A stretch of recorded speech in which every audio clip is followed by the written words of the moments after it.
ওয়ালাইকুম বন্ধুরা, তো আপনাদেরকে এখন একটা এরকম একটা জিনিস দেখাবো যেটা নাকি বহুত পুরনো বস্তুটা। তো আপনারা দেখতেই পাচ্ছেন আমার সম্মুখে।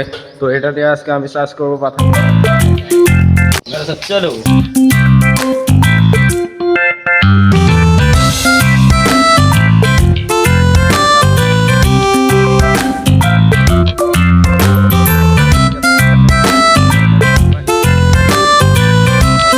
লাগাইছি ওই আলু খেতে। এখন আমি আলুগুলো বাইর করব।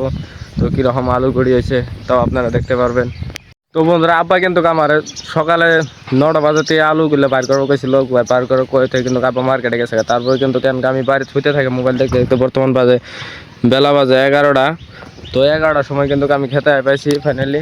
তো তারপর তো এই জ্বালা আলু ক্ষেত, তার মধ্যে এই যে নাঙ্গলটা আমি বাজাইছি। তারপরে আগে কিন্তু আমি নাঙ্গল দিয়ে পুরো আলু বাইর করবো। আর আলু বাইক রান্না করে দেখা ময়না দেখ পাই।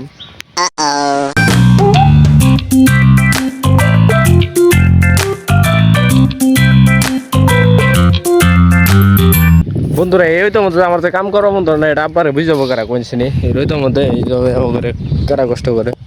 আর আলুগুলো দেখুন কি মজার আলু হয়েছে, একদম স্পেশাল। রোজা আই বললো, রোজার মধ্যে বিন্দাস চলবো। তো আনে ঘর যদি না আগে তাহলে কমেন্ট করবেন, পাঠাই দিম বাড়িতে, আনে বাড়িত জার্জির বাড়িত পৌঁছাই দিম। খাবার পাবেন, রোজার মাছ খাবেন। আর আমার নিকা দোয়া করেন। অলরেডি আলুটি খুঁড়ে বস্তাত ভরবো। তারপর কিন্তু আমি আবার আলুটি মাল নিয়ে যাম।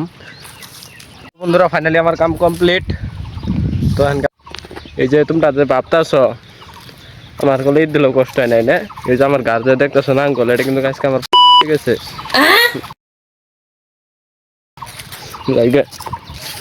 দেখো বাই।